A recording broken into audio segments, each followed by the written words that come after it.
उसके ऊपर देखना है जहाँ पे फ्यूल गेज लगता है, उसमें से किसी प्रकार का स्मोक वगैरह तो नहीं आ रहा।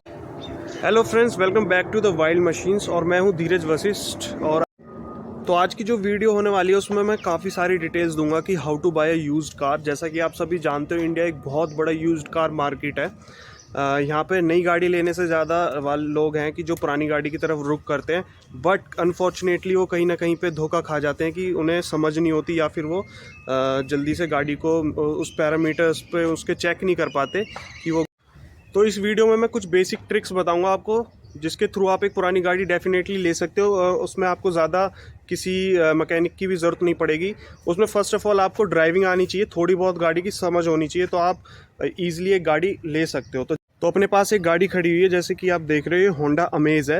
ये 2015 मॉडल है। तो सपोज़ मैं इसको लेने आया हूँ या फिर मैं इसको लेने वाला हूँ, तो मैं इसमें कुछ पैरामीटर्स हैं या फिर कुछ चीज़ें होती हैं जो मेन आपको पॉइंट्स चेक करने होते हैं, मैं बता देता हूँ। क्योंकि मार्केट में आप सभी जानते हो बहुत सारे डीलर बैठे हैं, कुछ अच्छे भी डीलर हैं, कुछ बेकार भी डीलर हैं। तो वो क्या करते हैं, गाड़ी को एक अच्छी सी वॉश करते हैं और पॉलिश वगैरह करके शोरूम टाइप ऐसे अपने पास खड़ी रखते हैं। तो आप उसमें बिल्कुल भी जज नहीं कर पाएंगे गाड़ी लेने लायक है या नहीं है। और अगर आपने अनफॉर्चुनेटली ले भी ली है गाड़ी, तो आपकी वो चलाने से ज़्यादा मैकेनिक के पास ही खड़ी नज़र आती है। तो मैं इसमें सबसे पहले गाड़ी आपको बाहर से फिजिकली चेक करनी है जाकर, क्योंकि आप अगर एक गाड़ी ख़रीदने वाले हो 2 लाख 3 लाख रुपए आप जहाँ पे इन्वेस्ट करने वाले हो, तो आपको एक तसल्ली पूर्वक आपको टाइम लेना है। पूरा जल्दबाजी बिल्कुल भी नहीं करनी है, क्योंकि आप 2-3 लाख रुपए डाल रहे हो तो उसका मतलब ये नहीं है कि आपको बोले कि 15 मिनट आप चेक कर लो गाड़ी। नहीं, आपको प्रॉपर आधा से 1 घंटा लेना, अपनी गाड़ी को प्रॉपरली देखना है। तो मैंने बाहर से एक थोड़ी सी गाड़ी देख ली है, वॉक अराउंड ले लिया है, गाड़ी में कुछ भी नहीं है। जैसे सपोज़ मैं यहाँ से ही बता देता हूँ, बम्पर पे स्क्रैचेस है माइनर, तो ये कोई साइन नहीं है गाड़ी का कि ये एक्सीडेंटल है या कुछ है। इसमें गाड़ी बम्पर टू बम्पर चलती है, नेक टू नेक, तो ये छोटे मोटे स्क्रैचेस चल जाते हैं, कोई इतना बड़ा इशू नहीं है। सबसे मेन चीज़ जो आपको गाड़ी में चेक करनी है वो चेक करनी है टायर्स के यहाँ पे फेंडर। ये वाला फेंडर जो अपना होता है, मैं बता देता हूँ, उसमें जब गाड़ी चलती है रोड्स पे तो सबसे पहले कहीं पे इशू आता है तो अपना फेंडर्स पे आता है। जैसे कि गलनी गाड़ी स्टार्ट होती है, जैसे कि जंग वगैरह लग जाता है, तो गाड़ी में सबसे पहले यहीं पे ही वो ये वाला ही पार्ट होता है। जैसे मैं दिखा दूँ, इस गाड़ी में लगा भी हुआ है, जैसे बैक साइड का ये है। तो यहाँ पे आप देख रहे हो थोड़ी सी रस्टिंग आई हुई है, पर ये किस लेवल की आप इसको थोड़ा सा फिजिकली टच वच करके देख सकते हो। ज़्यादा कुछ नहीं है, थोड़ी बहुत आई हुई है, ये चल जाएगी, इसमें कुछ ज़्यादा बड़ा खर्चा नहीं आएगा आपका। बट ये पॉइंट्स आपको नोट करने, क्योंकि आप जब एक डीलर के पास या किसी पर्सनल कार के पास ओनर के पास आप गाड़ी लेने जा रहे हो, तो वो आपको एक प्राइस बताएगा कि भाई मैं इतने में देना चाह रहा हूँ, तो आपको भी उसमें निगोशिएट करना है। तो निगोशिएट कैसे करोगे आप निगोशिएट तभी कर पाओगे जब आपको उसकी खामियां पता चलेंगी गाड़ी की। तो जैसे कि हमने देखा, पहला पॉइंट वहाँ पे रस्टिंग आई हुई है, तो वो इतना बड़ा कोई इशू नहीं है। तो ऐसे ही करके आपको चारों टायर्स के देखने अच्छे से। तो आगे दोनों टायरों में रस्टिंग नहीं है, पीछे दोनों टायरों के साइड में रस्टिंग आई हुई है, क्योंकि जब टायर चलता है तो मड इकट्ठी हो जाती है वहाँ पर, और उसको अगर प्रॉपरली क्लीन ना करें वीकली तो वो रस्टिंग स्टार्ट हो जाती है। तो उसी कारण इसमें रस्ट आई हुई है। इसमें मैंने सारी चीज़ें चेक कर ली हैं, चारों लाइट्स, इसकी tail lights, back light, headlight सारी चेक कर चुका हूँ मैं, कोई क्रैक कोई कुछ इशू नहीं है। तो फ्रंट विंड शील्ड है, तो आप उस पर देख सकते हो, यहाँ पे अपनी होंडा की बैजिंग वगैरह सारा कुछ है, डिटेल नंबर वगैरह लिखा हुआ है, इसका कोड वगैरह। नीचे की तरफ आप देख सकते हो ....15 लिखा हुआ है, तो ये 2015 का मैन्युफैक्चरिंग है। तो इसमें वही पुराना जेन्युइन विंड शील्ड लगी हुई है इसमें। अब जो इम्पोर्टेंट पार्ट है वो है इसका इंजन। तो स्टार्ट करते हैं, इंजन को कैसे चेक करते हैं। सबसे पहले आपको हुड इसका ओपन करना है, जिसको बोनट भी बोल सकते हैं।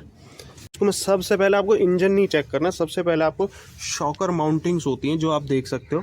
ये शॉकर माउंटिंग होती है, सबसे इंपॉर्टेंट पार्ट होता है गाड़ी का। अगर फ्रंट की मैं बात करूँ तो यहाँ से देखनी है आपको, कोई रस्टिंग वगैरह तो नहीं है, प्रॉपरली चेक करना है आपको।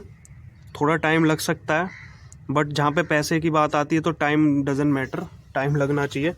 दोनों माउंटिंग्स चेक कर ली आपने, बिल्कुल क्लियर है, कोई रस्टिंग वगैरह कुछ नहीं है, कैप वगैरह टाइट है प्रॉपरली।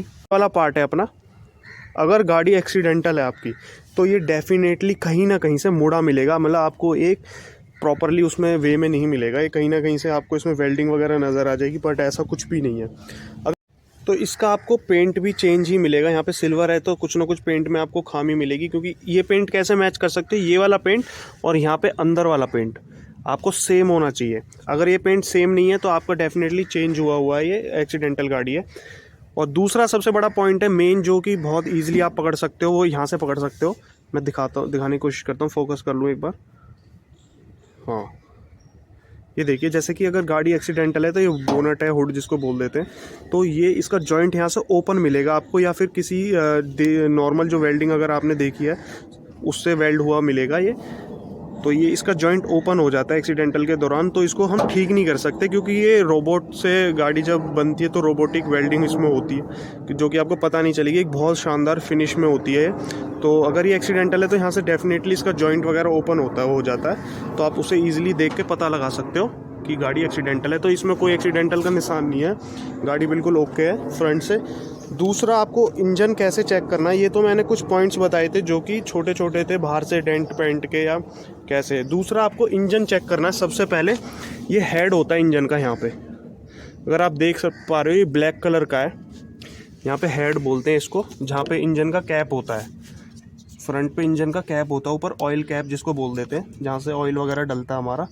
ये रहा, अगर आप देख पा रहे हो, फोकस कर लूँगा। तो इसके नीचे ही आपको सबसे पहले देखना कोई सील ब्रेक तो नहीं है। सील ब्रेक होगी तो डेफिनेटली ऑयल निकल रहा होगा उसमें से, और इंजन पे कहीं ना कहीं ऑयल दिखेगा आपको। तो बहुत थोड़ा इसमें टाइम लग सकता है, मैं बार बार बोल रहा हूँ, बट आपको बहुत ही बारीकी से ये देखना है कहीं पे भी ऑयल लीकेज तो नहीं है अपने इंजन में। तो इसमें कहीं पर भी कोई ऑयल लीकेज वगैरह नहीं दिख रही है, बिल्कुल नीट एंड क्लीन इंजन है।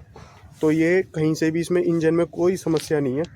और अभी जैसे गाड़ी खड़ी हुई है तो इसमें फटाफट से आप ऑयल चेक कर सकते हो। ऑयल चेक करने का बहुत ही बेसिक तरीका है। थोड़ा सा ऑयल लो और उसी की सतह पर या अपनी फिंगर टिप पर ले लो और फ्यूल गेज को वापस इंसर्ट कर दो, तो ऑयल की क्वालिटी देख सकते हो आप। बिल्कुल अभी रिसेंट चेंज हुआ ऑयल है, येल्लोपन आया हुआ है ऑयल में। ब्लैक अगर ऑयल है तो इंजन में सर्विस नहीं करवाई है ओनर ने, जो भी ओनर है। अगर पीलापन ऑयल में आ रहा है तो सर्विस टाइम से हुई है। अब मैंने गाड़ी फ्रंट से तो बता दिया आपको कि एक्सीडेंटल नहीं है, 2-3 साइन भी बता दिए हैं गाड़ी के। बम्पर में अगर टूट फूट है थोड़ी बहुत तो उससे डजंट मैटर कि आपकी गाड़ी एक्सीडेंटल है या कुछ है। जैसे कि इस बम्पर में यहाँ पे क्रैक आया हुआ है, तो इसका मतलब ये नहीं है कि एक्सीडेंट हुई है। छोटी मोटी गाड़ी लग जाती है बहुत बार रोड पे, आप जानते हो दिल्ली एनसीआर में क्या रश रहता है। तो ये कोई साइन नहीं है कि गाड़ी एक्सीडेंटल है, तो ये रिपेयरेबल है और इतनी कॉस्ट इसमें नहीं आएगी कि आप एक गाड़ी को रिजेक्ट कर दो जस्ट बिकॉज ऑफ कि इसका बम्पर सही नहीं है। तो अभी अंदर जाने से पहले मैं आपको और चीज़ें बता देता हूँ, जैसे कि चलते हैं अंदर की तरफ। तो सबसे पहले आपने जैसे मेन डोर खोला है, कोई भी डोर आप चारों में से खोल लो, तो यहाँ पे आप ये वाली बीडिंग देख लो, ये हमारी रबड़ लगी हुई है। इसको आप निकाल के यहाँ से थोड़ा सा हटा के ये चेक कर सकते हो। यहाँ पे एक स्पॉट वेल्डिंग हुई है, पंच बोलते हैं इसको, स्पॉट नहीं पंच वेल्डिंग है। जगह जगह पे पंच हुए हैं, तो ये रोबोट के थ्रू ही होती है। अगर सपोज़ गाड़ी फ्रंट से कोई एक्सीडेंट नहीं हुआ गाड़ी का आज तक, बट आप जहाँ पे ओनर की गाड़ी खड़ी होती है जिससे आप गाड़ी खरीदने गए हो, क्या पता इसके ऊपर कोई पेड़ गिर गया हो या कोई पत्थर गिर गया हो या कुछ भी XYZ, पीछे की तरफ से ब्रेक हो गई हो गाड़ी छत की तरफ से, तो आप उसको कैसे पता लगाओगे? या फिर बॉडी रोल हुआ हो, गाड़ी का पलट गई हो, तो यहाँ पे डेफिनेटली ये खुल जाते हैं जॉइंट्स या रिपेयरिंग के दौरान। तो यहाँ पे नॉर्मल वेल्डिंग करते हैं वो। अगर एक तो ये बाहर से अगर रिपेयर कराई गई होगी तो यहाँ पे आपको डेफिनेटली अलग से ही पता चल जाएगा, क्योंकि ये वाली फिनिश नहीं दे पाएंगे कोई भी बाहर से नॉर्मल जो रिपेयर करते हैं मैकेनिक वगैरह। तो इसको लगा देते हैं अपनी को। अब चलते हैं अंदर की तरफ। अंदर से मैं आपको बता देता हूँ, सबसे बड़ी चीज़ है, ये बहुत सिंपल है, ये भी एक छोटी सी ट्रिक है जिससे आप पता कर सकते हो। वो चाबी ऑन कर लेनी है और आपको पहले किलोमीटर्स चेक करने हैं। जैसे यहाँ पे चली हुई है 1,12,000 किलोमीटर लगभग गाड़ी चली हुई है ये वाली होंडा वगैरह। क्या करते हैं कि मीटर टेम्परिंग कर लेते हैं। तो मीटर टेम्परिंग का छोटी सी एक टिप है, आप कैसे पता कर पाओगे कि जैसे 1,12,000 किलोमीटर, तो आपको सिंपल सी क्या चीज़ करनी है, सबसे पहले नीचे की तरफ जाना है आपको। जो पैडल्स हैं इसके, जिनको पैडल्स बोलते हैं, एक्सीलरेटर, ब्रेक और क्लच, तो आप देख सकते हो जो ब्रेक है इसकी, ब्रेक का जो रबर है ऊपर की वो घिस चुकी है और अंदर का पैडल स्टील का बाहर आ गया है। तो इससे पता चलता है कि गाड़ी हाँ चल चुकी है। ये घिस जाते हैं फ्रेंड्स इसके, ये बहुत ही मतलब ओनर ने इसकी टेक केयर करी है, तो ये ज़्यादा भी डैमेज नहीं है। मगर हाँ उससे पता चल रहा है कि गाड़ी 1 लाख प्लस चल चुकी है।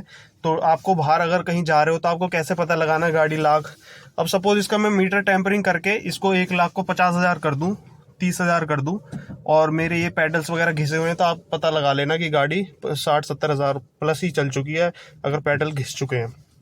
दूसरा, आपको सारे इलेक्ट्रॉनिक पार्ट्स इसके चेक कर लेने, एसी वगैरह प्रॉपर ऑन करके देख लेना एसी वर्क कर रहा है कि नहीं। चाहे सर्दी हो तो आपको एसी वगैरह ज़रूर चेक करना है, क्योंकि कई बार क्या होता है एसी ख़राब होता है, सर्दी में हम उसको चेक नहीं करते कि ठंडी हवा आएगी, तो उसका एसी वगैरह चेक कर लेना। आपको म्यूजिक सिस्टम वगैरह अंदर से बैठ के चेक कर लेना है। मीटर में सारी लाइट्स वगैरह चेक कर लेनी है। अब मैं इसको फर्स्ट स्टार्ट करने जा रहा हूँ। तो फर्स्ट स्टार्ट आपको कैसे करना है, नॉर्मल न्यूट्रल में गाड़ी डाल के आपको विदाउट एक्सिलरेट करके गाड़ी स्टार्ट करनी है। मैंने गाड़ी में एक्सिलरेट नहीं किया है और विदाउट एक्सिलरेट गाड़ी स्टार्ट करी है, बिल्कुल नॉर्मल एक सेल्फ में गाड़ी स्टार्ट हो गई है। गाड़ी के अंदर सीएनजी भी लगी हुई है, डजंट मैटर। अगर गाड़ी अच्छी है, सीएनजी लगी हुई है, तो वैल्यू फॉर मनी ही होती है। अगर आप सीएनजी की तरफ जा रहे हो, बिल्कुल जा सकते हो, सीएनजी से कोई समस्या नहीं होती।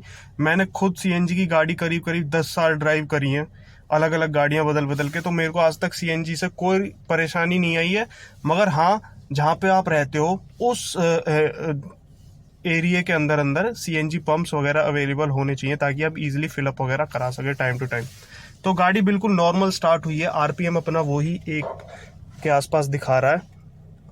तो इंजन में किसी प्रकार की कोई वाइब्रेशन नहीं है, आप शांति से बैठ के महसूस कर सकते हो। गियर लीवर में भी कोई किसी प्रकार की वाइब्रेशन नहीं आ रही है मेरे पास। वाइब्रेशन पकड़ने की 2-3 चीज़ें होती हैं गाड़ी के अंदर। सबसे पहले रियर व्यू मिरर जो लगा हुआ है वो वाइब्रेट करता है अगर कहीं ना कहीं कोई इशू है, और दूसरा आपका गियर लीवर भी वाइब्रेट करना स्टार्ट कर देता है अगर गियर में कोई इशू है। तो आपको क्या करना है, थोड़ा सा गियर वगैरह लगा के हल्की फुल्की आगे पीछे करके देखनी है, यहीं पे जहाँ पे गाड़ी खड़ी है।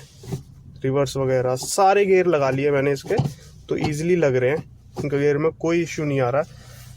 क्लच को कैसे चेक करेंगे अब गाड़ी की, जैसे कि आपने फर्स्ट गियर लगाया, आपने गाड़ी चलाई, अगर गाड़ी बहुत ज़्यादा पिकअप लेके उठती है, गाड़ी भाग रही है, तो क्लच डेफिनेटली वो क्लच उठा रखी है, वो क्लच में उन्होंने कुछ ना कुछ इशू है, बट उन्होंने बाहर मैकेनिक से वो सेट करा रखी है, तभी वो इतना ज़्यादा पिकअप ले रही है।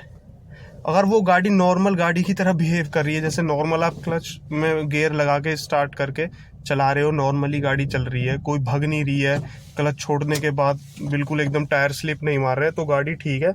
अगर बहुत ज़्यादा हाई हो रखी है क्लच, तो डेफिनेटली क्लच में इशू है 100%।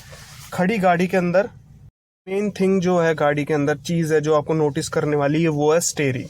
तो आपको गाड़ी स्टार्ट कर लेनी है और खड़ी गाड़ी में स्टीयरिंग पूरा टर्न करके देखना है, उसमें किसी प्रकार की कोई हार्डनेस या फिर कोई भी साउंड वगैरह अगर प्रोड्यूस हो रही है तो गाड़ी के स्टीयरिंग में प्रॉब्लम है, और वो बहुत बड़ी प्रॉब्लम बन जाती है, क्योंकि आजकल हर गाड़ी में पावर स्टीयरिंग ऑफर किया जा रहा है। तो पावर स्टीयरिंग जितना इजी होता है गाड़ी चलाने में, उतना मेंटेनेंस में बहुत ज़्यादा हालत टाइट कर देता है। तो आपको स्टीयरिंग वगैरह बहुत ज़रूर चेक करना है। तो स्टीयरिंग में इसमें भी कोई इशू नहीं है, ईजिली कटिंग वगैरह हो रही है। को चेक करने के लिए भी एक ट्रिक है, मैं आपको बता देता हूँ। जैसे कि ये टायर है, तो आजकल क्या मार्केट में झोल झाल चल रहा है कि टायर बिल्कुल जब घिस जाते हैं, गंजे टायर जिनको बोल देते हैं, तो लोग क्या करते हैं, उसी के ऊपर ये ग्रूव्स वगैरह दोबारा बन जाते हैं नाइफ वगैरह से, प्रॉपर ऐसा ही टायर बना देंगे जैसे नया, आपको देख के ऐसा लगेगा नया टायर है, बट वो होता बिल्कुल कंडम टायर है, बिल्कुल भी नहीं चल पाएगा वो। तो उसके लिए क्या करना है, आप टायर के बीच में टीथ्स दिए हुए होते हैं, आप देख सकते हो बीच बीच में निशान बने हुए हैं, 3 इधर, 3 यहाँ पे, 3 यहाँ पे। तो अगर ये वाली जो ऊपर की रबड़ है इससे हाइट पे है, अगर जब ये वाली रबड़ हमारी घिस जाएगी तो वो इस टीथ तक पहुंच जाती है, तो उससे पता चलता है कि टायर अपना घिस चुका है। तो ये हर कोई नहीं देख पाता, ज़्यादा लोगों को नहीं पता, बट हाँ ये एक अवेयरनेस। तो मेजर तो सारे पॉइंट अपने सारे चेक हो चुके हैं, तो जो चीज़ रहेगी वो है सस्पेंशन और एक ड्राइव क्वालिटी। तो वो चेक करने के लिए आपको एक टेस्ट ड्राइव जरूर लेनी है गाड़ी की, वो मना करे तब भी आपको लेनी है, क्योंकि आप एक इन्वेस्टमेंट करने जा रहे हो, कोई छोटी मोटी इन्वेस्टमेंट नहीं होती, लाखों रुपए में होती है, हज़ारों में भी हो, तब भी आपको एक टेस्ट ड्राइव लेनी है। तो आपको क्या करना है, एक छोटी सी ऐसी टेस्ट ड्राइव लेनी है थोड़े टूटे फूटे रोड पे जहाँ पे गड्ढे हों, बम्प्स वगैरह हों, तो आप इसके सस्पेंशन और सॉकर वगैरह इजीली चेक कर सकते हो। जैसे कि मैं इस रोड पे लेके आया हूँ, इस पे गड्ढे भी हैं थोड़े बहुत, मैं इस पे चेक कर लूँगा। तो यहाँ पे जैसे कि ये गड्ढा आ रहा है सामने, आप देख सकते हो। मैं इसमें स्पीड नहीं कम करूँगा, एक मेंटेन स्पीड पे। तो उसके अंदर से अभी निकले तो सस्पेंशन में कोई आवाज़ नहीं आई, बहुत सॉफ्टली गड्ढे में से निकल गई ये गाड़ी। और भी गड्ढे हैं आगे, मैं उसके अंदर से एक बार और चेक कर लेता हूँ। तो गाड़ी के सस्पेंशन बिल्कुल ओके है। यहाँ से यू टर्न ले लेते हैं।